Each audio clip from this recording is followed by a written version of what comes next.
Hello, what's up? EJK here, and this video is going to be about Bomber versus Revival from the I Am San Jose replay pack. Yes! Ta-da! Look at this. Spawning in the bottom left-hand position. Startails. Oh shit, not Red Bull's Bomber. I don't know how they get to the other side without clicking the minimap. And there's Revival as well.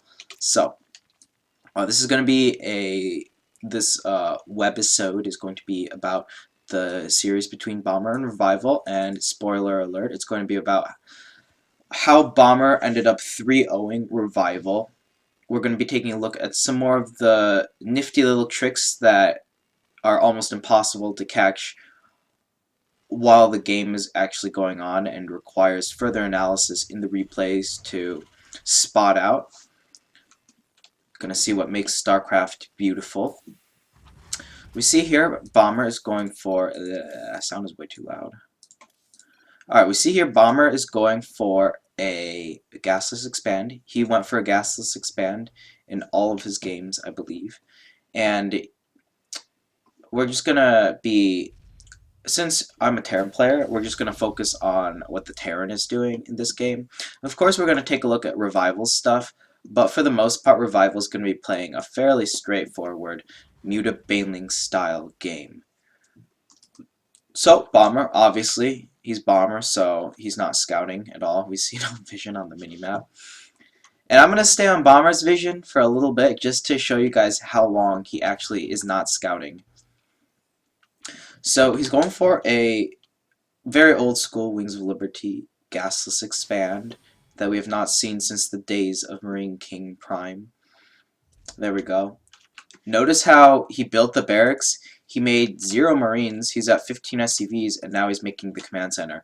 So this is essentially a greedy or a safer version of command center first, except you make the barracks before the command center.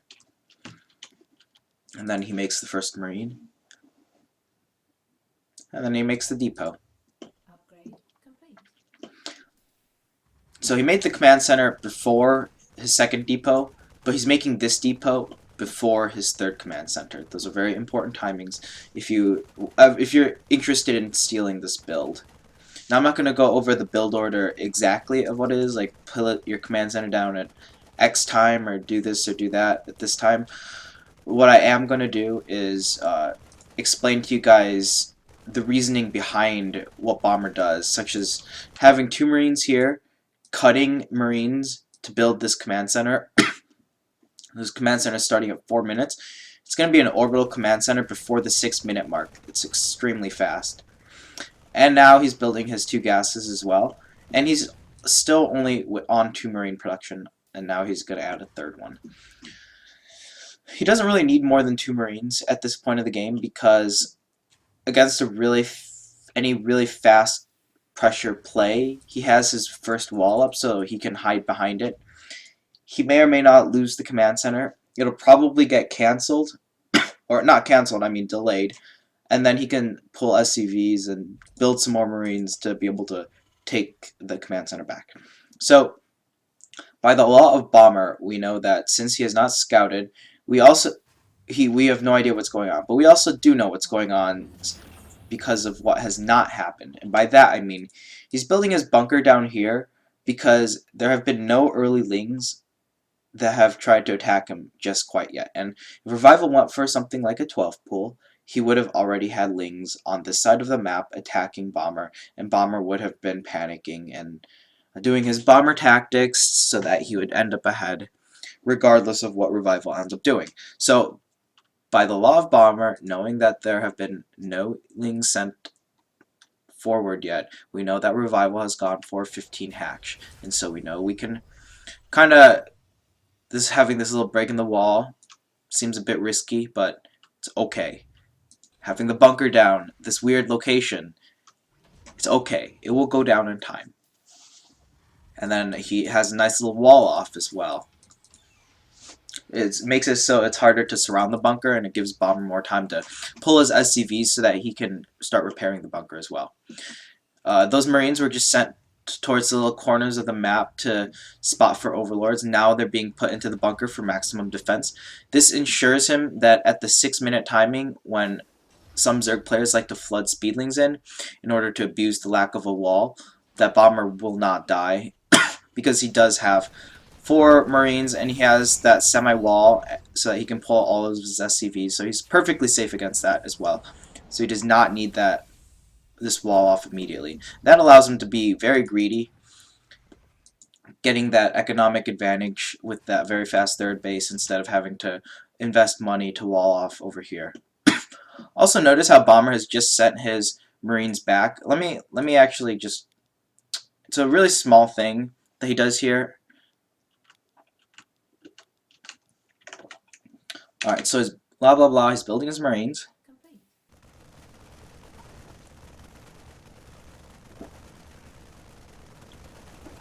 Ah, nice warm tea.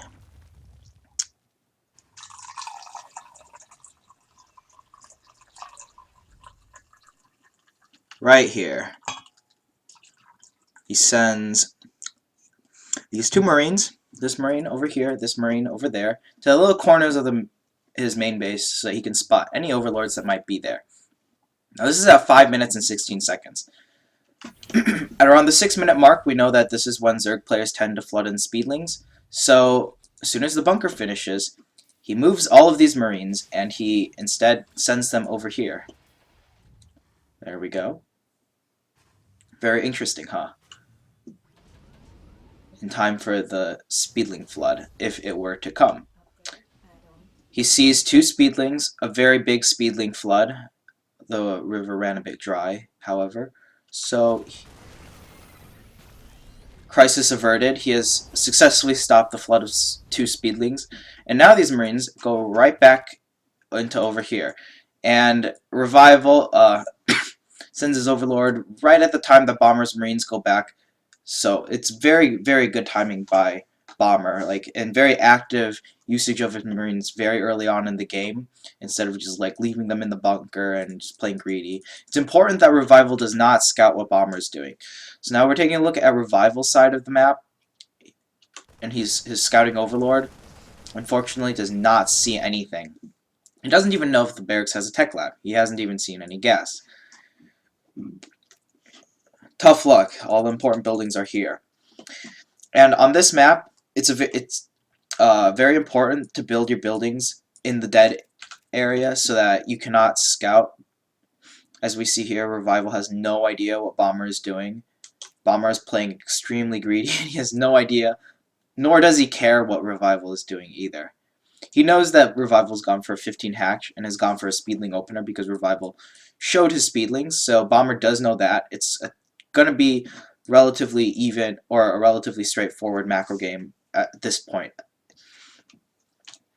So Bomber's first 100 gas was to build the factory. The next 50 gas was built to to build the reactor. The next 100 gas was to build the factory, and then the next 25 gas was to build the tech lab. And now we're going to see Bomber open up into this Blue Flame Hellion opener as well. The tech lab going down so that his stim isn't delayed, and then his extra gas is going up as well because he's going to start needing gas for a bunch of infrastructure in a bit, and he can afford it too because he has 3 orbitals worth of units. So these first 2 Hellions, they're pretty delayed. Let me just back up to show you guys how delayed they are. Because Bomber went for that very fast 3rd command center build, these Hellions normally would be able to scout if the Zerg player had a 3rd base. By now they'd be over on this side of the map, but instead they're almost ready to pop out. And so popping out like this, this is Bomber's first scout, and if we follow the path of the Hellions, he's going to take the watchtowers. He sees nothing. He takes the other watchtower. He sees nothing. So this is all he knows. All he knows is that there are no units coming across the map right now. We see he's building a siege tank in excuse me, for a defensive setup. But what we see here is that he's going to scan in a little bit as soon as he has 50 energy. As soon as he has 50 energy, there we go. And what do we see here? We see the 2 Evo Chambers, so we know that Revival is going to be playing a macro game. And since we know he's going to be playing a macro game, the Siege Tank no longer needs to be built. And boom, there it goes. Very good scouting play by Bomber, and just very good, solid overall game knowledge of the different timings that can go on in this game. We see him starting his 2 E-Bays right now. His E-Bays are a bit slow because he had to start Blue Flame before, or Blue Flame in a second factory, but they're still relatively fast. If you open up Cloak Hellion Banshee, you'd probably, the E-Bays would probably be starting 1-1 around the same time. So they're not significantly delayed by any means. And now we see Bomber adding 2 additional barracks. Another key aspect of this build that we can kind of attribute to signature Bomber move is that he's going to be emphasizing army over, or he's going to be emphasizing attack units over medevacs and other types of medevacs, the ones that speed boost and stuff. We see him just kind of go up. Since this is, okay, so the psychology going into this is game 1. Revival has scouted nothing. Bomber even held the watchtowers. He sent his Hellions over here so that this Overlord also had no idea that how many Hellions were moving out. And so Bomber's first instinct is to, just poke up and to try to run by, try to deal some damage to Revival. Amazingly enough, Revival has scouted this perfectly, or I should say he has anticipated this perfectly by seeing absolutely nothing, and he has a very large amount of units on the ground to defend this attack. Bomber is surprised by this, and as a result, he loses most of his Hellions for very little cost. Very cost-efficient trade by Revival here. And now we see Revival, he's going to be going for a pretty big bust. So I covered Bomber for the most part, like the earlier stages, but now we have to switch on to Revival to actually understand what's going on. So it's about 9 minutes and 45 seconds into the game, and Revival doesn't even know that Bomber has a 3rd command center, unfortunately. It's kind of shoddy scouting from Revival. But what we do know is that at around this time, the Zerg players generally like to take their 4th bases if they're going to play a macro game. However, Revival has not taken his 4th base, nor does he have any intention on taking his 4th base. Instead, we see 12 more Lings on the way.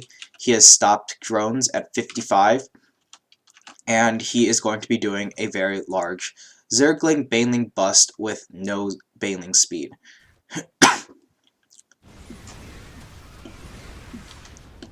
And then he immediately adds on 7 more drones, proving me wrong. But he doesn't want to make this an all-in. He wanted to attack because Bomber lost a significant part of his army.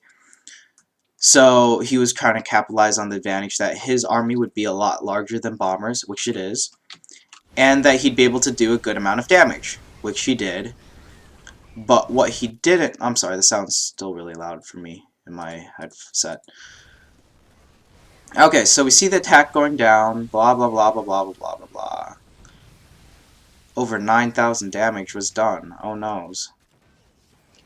Okay, at this point, looks like it's a dire situation for Bomber. The casters would be freaking out right now. Let me just wait until the drones all finish getting made. Alright, so Revival is up 30 supply. Yeah, I did the math right. He has 80 drones to 46 SCVs. He has a larger army still. He has denied Bomber's 3rd base. He also killed 14 SCVs. All good stuff. What he doesn't have right now is he doesn't have a macro hatch. He does not have a 4th base, and it's already 11 minutes into the game. So Revival is still only on 3 bases at this stage of the game. It gives him an excellent income, but he's already oversaturating all 3 of his bases, 23 out of 24, 21 out of 24, an 18 out of 24. So one might say that a very big mistake that Revival made in this game was to not take his 4th base as fast as he should have. Instead, we see him researching Zerg missile attacks and getting a Roach Warren, suggesting that he's going to be continuing his aggression with something else. We also see him getting Mutalisks, so I'm not really sure why he decided to get the Roach Warren. He might actually, you know what? I think he got a Roach Warren. Now I get it. Now I get it. Since he hasn't scouted Bomber at all, like this is Revival's vision, and then we see him attack like this. We see Blue Flame Hellions. We only see like 4 Marines, which we knew existed because they killed the Overlord here and they were in the bunker over there. So killing that over there and seeing nothing but Blue Flame Hellions told Revival that, oh, this guy is probably going for mech. And we see the armory there. Oh, of course he's going for mech now. And so that's why he starts the Roach Warren, he starts Burrow, and he starts the +1 missile attack. Little does he know that these barracks, these are barracks and not factories that are finishing. So we see the cancellation in the Roach Warren. We're going to see the cancellation in this +1 missile attacks any second now. And we're going to see Revival take a 4th base. However, his 4th base has been significantly delayed. It's about the 11-minute 40 mark, and he's now taking his 4th base, and Bomber is taking his 3rd. So despite doing a lot of damage economically earlier on, Revival is not actually in a he's not actually in a very winnable position at all. He has an advantage, a slight advantage, I would say, but nothing more than that. The game is very, very in favor of Bomber to win this if he plays this out correctly. So, after going over Revival's build a little bit, and he also decides to take this base because he thinks that Bomber isn't going to be able to be aggressive very fast because he killed a bunch of economy. Very little do we know that Bomber is a beast, and we see he has a very, very scary army. His army supply is catching up. He's producing a lot of units at once. You might be thinking, how can you produce so many Marines and Marauders and Hellbats all at the same time, only on 2 base economy? Well, that's a very good question. So if we go back into the replay a little bit more, actually we want to go up until the bust happens, and we're going to stay on Bomber's view as well, so we can understand what he's doing. So I just want to point out that he has 4 gases taken right now. There are 12 SCVs mining on this gas, okay? And he has a bunch of SCVs over here as well. His income is doing pretty well. He just landed those mules, so we're going to see his income spike up to around a couple hundreds in the 2000s. There we go. So that's a very good income. And we also notice that he hasn't taken the gas at his 3rd base as well. He doesn't need it because he's not making Thors. And then we see the Zergling attack come. We see his income instantly, well, not instantly shatter. He leaves his SCVs as long as possible to get as much additional income as possible. And then he moves them at the very last second. Unfortunately, they die. But now we see his income plummet a bit, because he has no more mules. Well, his mules are about to die, and he only has 49 SCVs. 19... 10. Not in a great position. So what do we see him do? We're going to go to his vision. We see him do this. Oh, and not only to mention that, he's also building a crap ton of barracks. Like, there's no way you're going to be able to afford this many Marines on only 2 bases with 49 SCVs, right? Well, Bomber ends up proving us wrong, and we will see in a little bit. Always landing them mules as fast as possible, and always trying to constantly produce SCVs as well. We see here that Bomber's gas has spiked up a lot. He has not gotten a chance. He has not started any medevacs. His 2-2 hasn't started yet either, and he just has a lot of gas in general because he hasn't been able to get any of his gas investments going with what he's trying to build. So he has a lot of gas right now. I've established that point. What does he do? He starts to take guys off of gas. So now he realizes he's safe. He sees he has a lot of gas. So this geyser gets out of gas. And then we're going to see him pull guys out of this gas in a little bit as well. And what that ends up doing is, see how he's only on 49 SCVs, and yet he still has like a million income? He still has basically the same income, just a little bit less, that I showed you guys right before the attack occurred. And that was before he lost 14 SCVs. And he's also able to start his upgrades, and also able to produce constantly these Marines as well. See? He's moving out these guys from the main gases because he no longer needs gas. And that might not seem like a big deal, but having 5 extra SCVs when you only have 49 total SCVs allows you to, wait for it, well, 6 SCVs, but what it allows you to do is to have 49 SCVs, 16 over here, perfect saturation, almost perfect saturation, 15, and 17, whoa, perfect saturation, 3 base saturation, mineral saturation, as a matter of fact. And what are we going to see happen to his economy? Well, he's on less than 50 SCVs, and his economy is in a pretty good shape. As we see, his mineral income is higher than ever, and that's because he's prioritizing. And by prioritizing, I mean very heavily focusing on pure mineral income. He knows that his best opportunity to hit an attack is going to be around the time that 2-2 finishes, or around the time that his first 2 medevacs come out. And what he's going to want to have is as big of an army as possible. So, okay, did his SCVs all transfer? Yes, they did. So, he's able to squeeze out like a couple hundred additional minerals per minute as a result of not mining any guys from any of these gas geysers. So he's essentially mining 0 gas right now. And what that lets him do is to produce a very crazy amount of units. He is supply blocked right now, but we will see it spike up very fast. And he also has enough money to produce medevacs as well. He has enough to produce about 2 more, and in that time, he's delayed his medevacs as well. Well, I'll get to that in later parts of the game. It's on purpose. This game, these medevacs may seem late because of the attack, but in fact, they are actually on time in Bomber's mind. So that might give a better explanation of why Bomber has a ridiculous army at this point.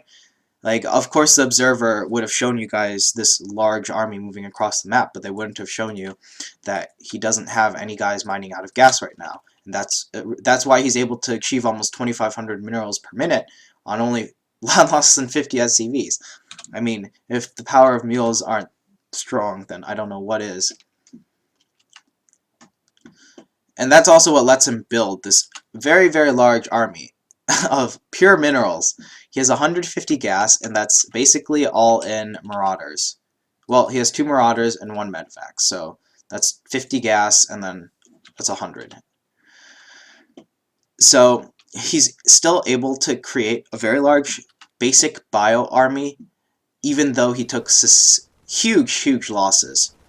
And where he might be behind, he's able to take a really good fight here, and able to deny Revival's 4th base as well. Revival thought, there's no way that Bomber's going to be able to create this big of an army, because he killed so much of the economy of Bomber.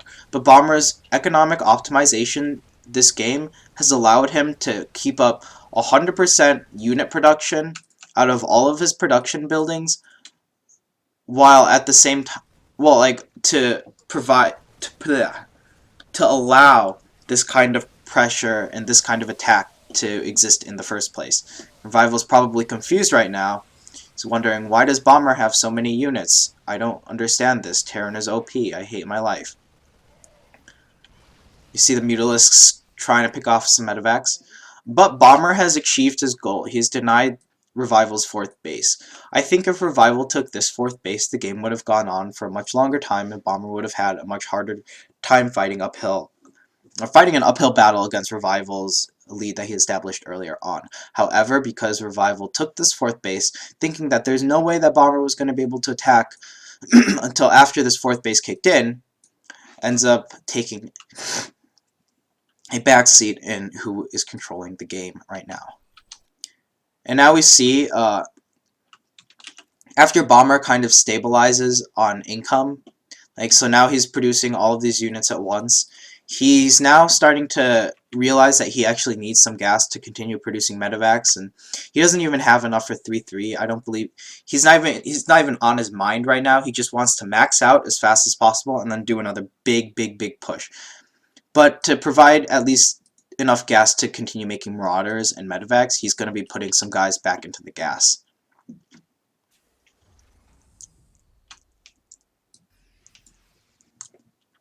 So yeah, now he's also adding some SCVs so that he can get back to his 16, or that he can stay on his 16 SCV economy. I like how he rallies his command centers to the gas. That's pretty cute.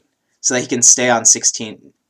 He can stay on a very high saturation, so he can continually produce the units that he's known for producing. And as a result, since he's on 3 base perfect economy, mineral-wise, he's able to continuously produce all of these units, coupled together with the fact that he is also very good at splitting his units and big army engagements. He takes another great engagement, and he has the units to reinforce. He has the army on the ground, and he can now go for the killing blow. Blah blah blah blah, I'm Bomber, I'm so cool, I have good macro, Terran is not OP. Alright, so poor Revival, he's macroing his heart out. He has very good injects too. Like, macro is no means a problem for him. Bomber just understands the game of economic management better than Revival does. It's like, oh, these Banelings, they were gonna do so well, and then the rest of Bomber's army showed up. And Revival's like, crap. Yeah, now Bomber, he's been at this same very high income for quite a while now, pretty much ever since he landed his 3rd base, and just constantly making these units allows him to have such a huge supply lead and be able to bully the Zerg player around like this.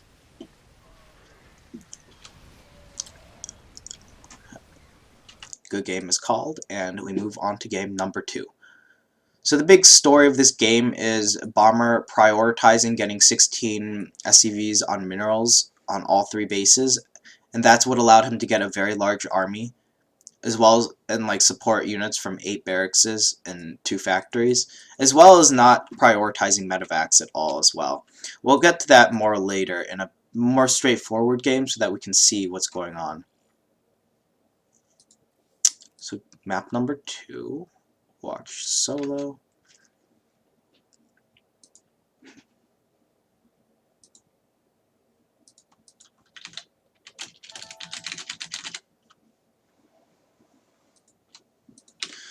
So, this is another very straightforward game, and we're going to delve deeper into why Bomber was able to win the way he did.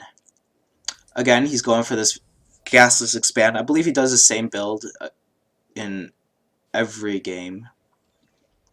CC before the Marine, and then the 2nd depot, and then the 2nd Marine, and then the 3rd command center, and then the double gas, and then 2 more Marines. That's the order of the build. CC, double gas, 2 more Marines. Boom. And also no scouting as well. Can't forget that. And now we have the factory going down. Now we do have the scouting, but that's just to know where his opponent is. See how he's just scouting in one direction? Oh, Revival's not there? Well, I guess he's over there. So he purely wants to scout just to know where Revival is. And he has that SCV out on the map. I'm not sure why. We'll get to that later, though. I'm sure he'll reveal his purpose later on. But for the most part, this is a very evenly looking game that we saw from the last game. The opener is almost identical. The 2nd factory going down, having the Marines to catch overlords, his buildings placed in the absolute last location that you'd be able to scout. The third command center isn't placed so far behind though. I guess it's okay that if Revival ends up scouting it, because he doesn't know that Bomber is going for the same exact build. He just knows that this could be the same build. It could be a different 3cc build that Bomber loves doing. So we see here that, okay, so the reason why Bomber ended up scouting over here, and like he ended up scouting at all, was so that at the 7-minute 50 mark, he knows which base to scan. We see him again building that siege tank for defense. We're gonna see that scan coming down, and he sees pretty standard stuff going on again. We see the double evo chambers, a bit Baleen Nest just about to finish, but he doesn't actually cancel his siege tank this time. And I think this is because it's good for the map, and by that I mean you can have a siege tank over here and it can defend your third, or you can have the siege tank over here and it can defend your... It can basically defend these two bases very easily because of how the map is placed. On Overgrowth, you can't do that nearly as well. The third bases are way too far apart. Now Revival, again, he sent his Overlord in. I was busy blabbering my mouth out about something else. But we're just going to recap this Overlord's tragic story. He sees absolutely nothing. This is Overlord. Again, he's not able to see this depot. Actually, he might be able to. Let's see if he does. There we go. Okay, so this time Revival sees the Hellions, but he's not going for a big bust like he was before. Well, he was. I don't think he was actually going for a bust. Otherwise, he would have gotten Baneling speed faster, and he wouldn't have gotten the Spire. So this is a game where Revival's playing a bit greedier. He doesn't have that extra round of units out quite yet, unlike the last game where he had all those Banelings and Zerglings out really fast. Fortunately, these Lings barely catch the Hellions, but it's a bit too little too late. There's a bunch of Blue Flame Hellions on Revival's doorstep. And now, these Hellions don't need to do damage. Bomber has taken such a greedy economic lead that he's already ahead. His third base is down, his siege tank is down, or his siege tank is defending that.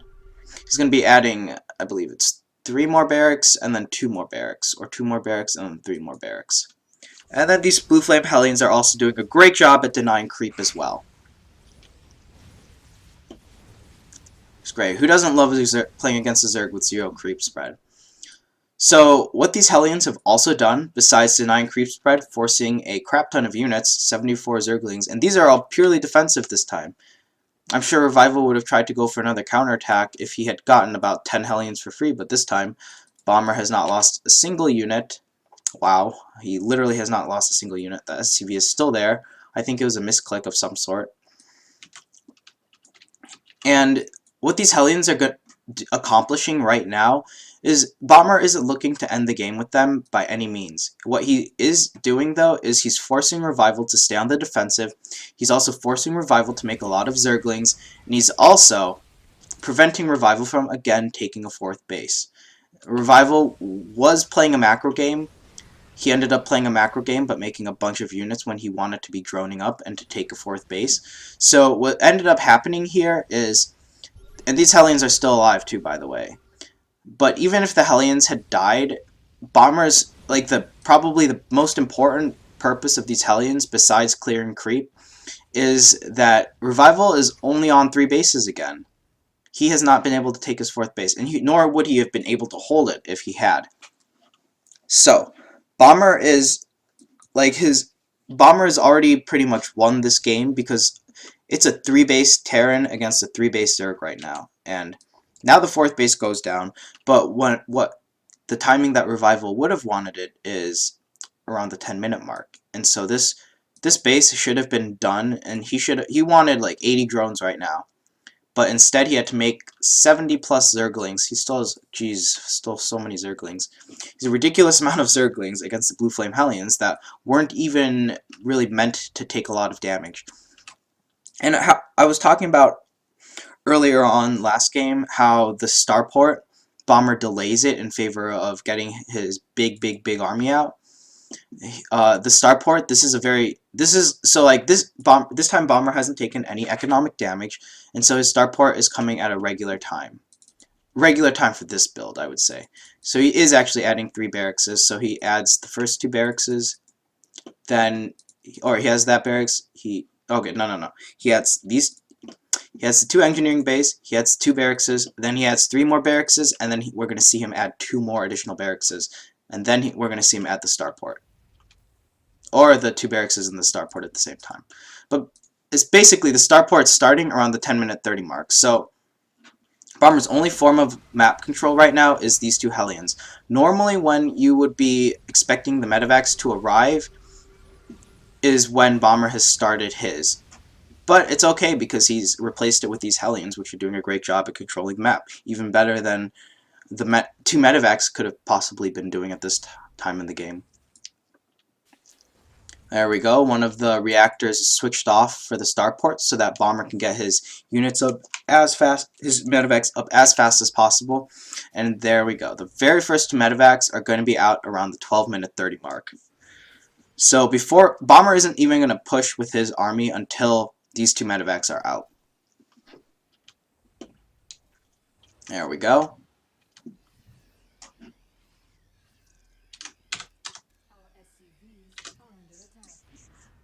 That SCV, that poor guy, sent to exile. Alright, so Bomber's actually not going to move out. He's playing it very safe, which I completely agree with. And he's waiting until he hits around like 170, 180 supplies, similar to a mech player when you want to push out. You also don't want to push out with too few units. Like, he did have a bigger army, but he didn't have a very large marine count beforehand. So, if he was to push out at this time, we see he only has 13 Marines and 17 Hellbats. They would have gone they probably wouldn't have been able to take a very great cost-efficient engagement, compared to if Bomber waited for about 30 more supply of bio units and another round of medevacs to be able to push across the map. And the point I'm coming across with this is that he's not waiting for an upgrade timing, he's not waiting for a tech timing, he's waiting for an army timing. In other words, when his army is going to be the scariest against Revival. And he already knows that Revival has traded so many resources, so many units he threw away against those Blue Flame Hellions earlier in the game, that when he has a superior army like this, he knows that a push like this is going to do substantial amount of damage. We already see Bombers up by a godlike amount of supply, because he added all of those production buildings, and they're a couple rounds in from producing units, and his production has really kicked in at this point. And so by the time he goes from here to here, he goes from 170 supply to 190 supply. He's basically maxed. He's making a 2 Marauders, 12 Marines, 3 Hellbats at a time. So that is 12. So that's more than 20 supply every 30 seconds. Marauders don't take that long to build. Marines don't take that long to build. So pretty fast turnaround for 20 supply every production round.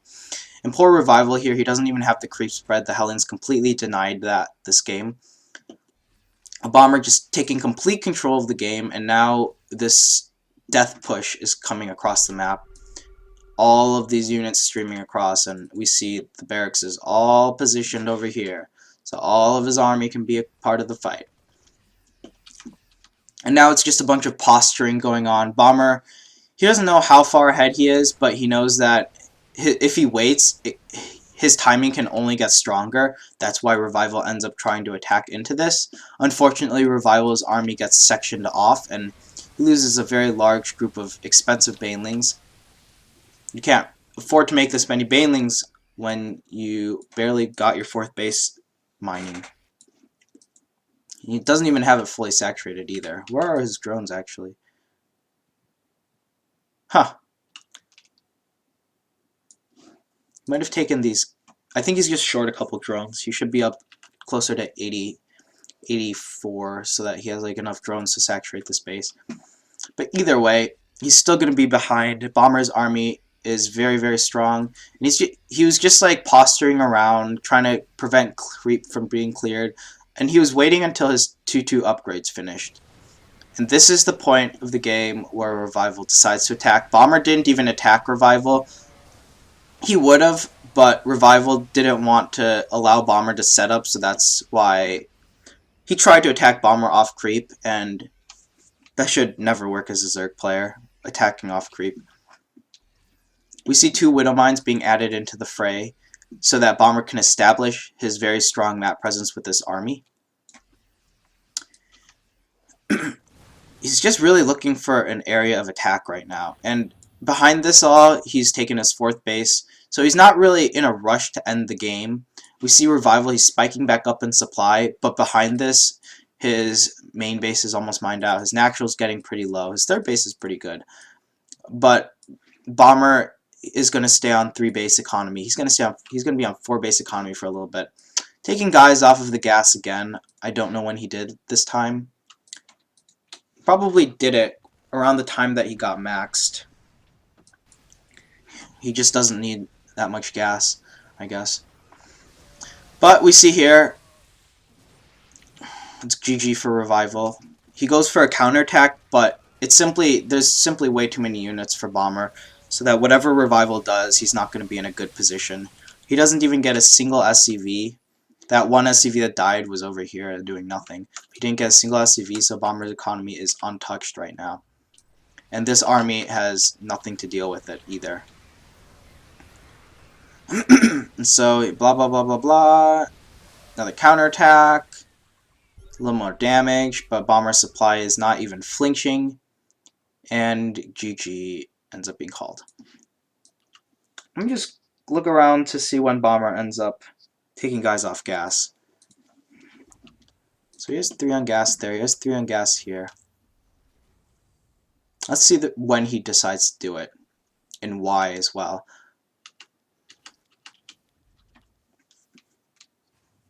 Okay, so he took guys off gas here, so I guess it's around the time that 2-2 is about halfway done. So it's around the time that he is supply blocked right now, but it's around the time that he's gonna essentially max out. Yeah, he's about maxed out. That he doesn't. Oh, and then he puts guys back in gas again. What the hell? Oh, what he does is he takes guys out of gas to build depots. That's okay. That I remember now. I was watching this and I remembered it, and then I forgot about it until now.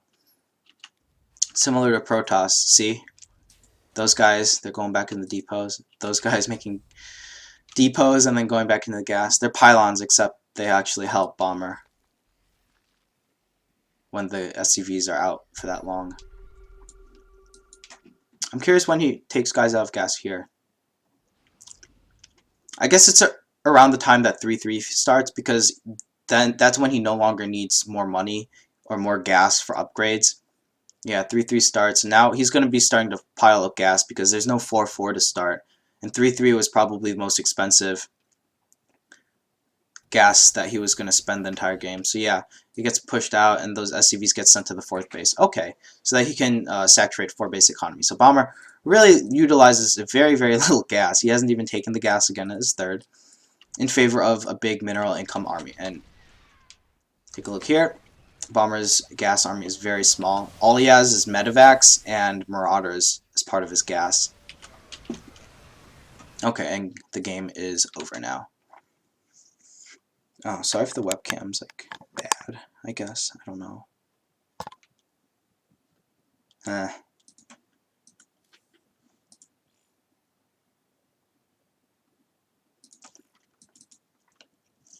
base creativity tournament or qualifier was cancelled, so that's why I am able to do this instead.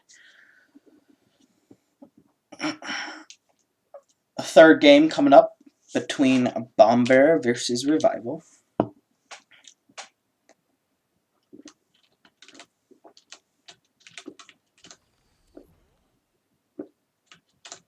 That's pretty cool. I just figured that out by accident.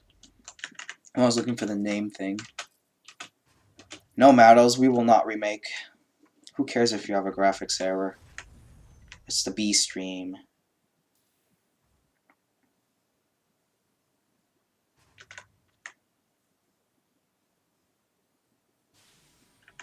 should get remade though.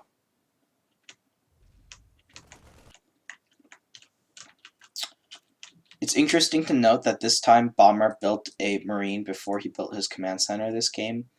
Probably because it's a two-player map and Bomber has done the same thing the other two games as well. Actually, he might be going for a different build.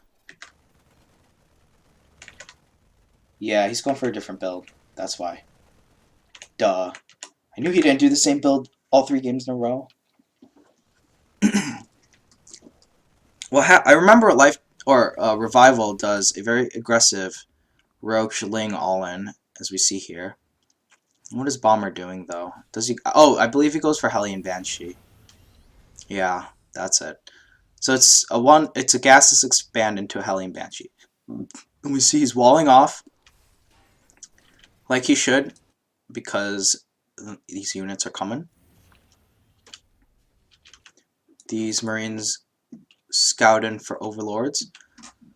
Fortunately, these Hellions are fast enough so that he's able to scout these units coming. If his Hellions had come at a later time, then he would have completely missed this attack until it was at his doorstep. So he has a little bit of warning so that he can put his Marines into the bunker. He can pull his SCVs to be safe. Also making 2 Widow Mines, getting that Banshee as well. And unfortunately, this attack ends up doing not as much damage as Revival would have liked, because there are in fact 4 Marines in this bunker instead of 2. There are 2 Hellions alive as well, shooting down the Lings really fast, and soon all that's left is the Roaches.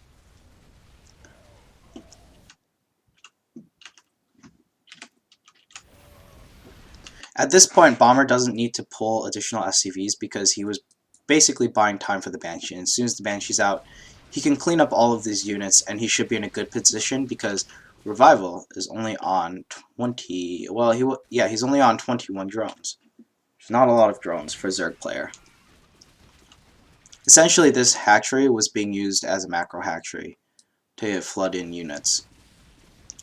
So yeah, now that the Banshee is out, Bomber doing a good job this series, making sure that as soon as Revival was starting to catch on what Bomber was doing, he switches his build up to something so that if Revival tried to punish Bomber's build that he did in games 1 and 2, it wouldn't work. I think this build would have done just fine against Bomber, but Bomber switched it up so that to the Hellion Banshee so that it could counter these types of aggressive plays as one of the primary purposes of Hellion Banshee and what it does. Now we see that Revival is in an awful position because his all-in didn't work, and it's simply because Bomber had a better build than Revival. And it's a pretty straightforward game from here. Revival, it's 11 minutes in, he does not have a 3rd base. All he has is a Lair and a Roach Warren. Ew. He doesn't even have 2 Evo Chambers. Bomber's starting his double upgrades. He has 3 Orbital Command Centers. He's just he's in a very gross spot. There's not really much else that happens in this game. Bomber just has to play it out. He's going to max out faster. All he has to do is pretty much take his 3rd base, make sure he doesn't die, and then the game will be his. And by die, I mean, like, don't get hit by friendly Widow Mines that kill his entire army, or somehow don't move command into the entire Baneling arm, or into like 5 Banelings and lose all of your units. It really is going to take something big for Bomber not to lose right now. These Banshees being very, very annoying.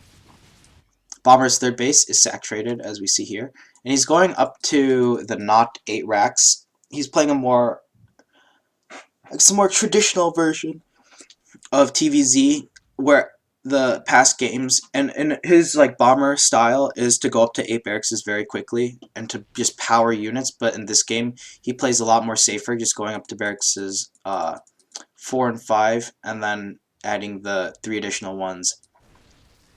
Just when I say that, but it's still at a later time because of the all-in.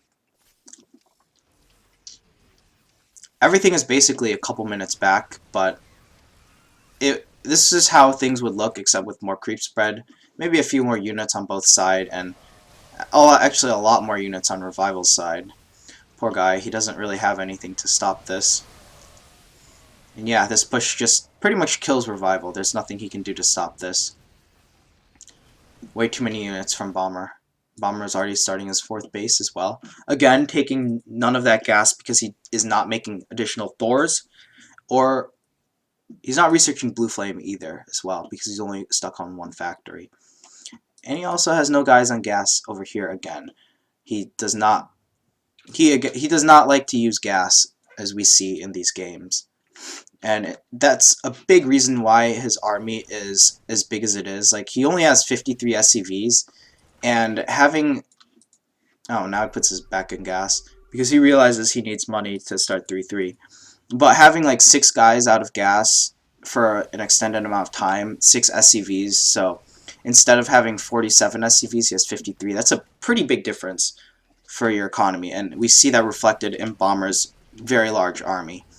So pretty much the theme of this video was to see how Bomber utilized his economic management, and one of the reasons why he's always able to have such a large army, he's cutting something, and that something is his gas mining.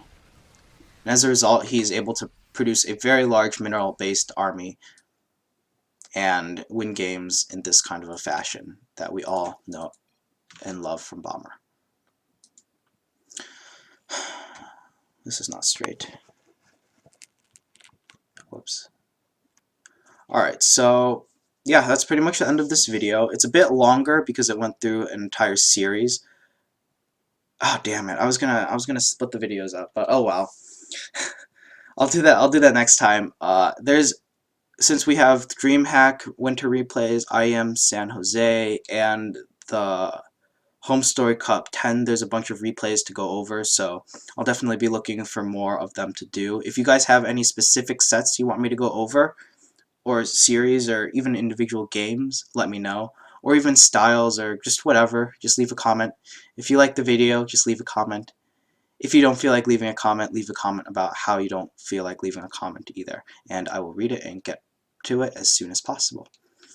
Alright, that's pretty much it for now, guys. I'm trying to think of anything else. Nope. We'll see you all in the next video. Peace out.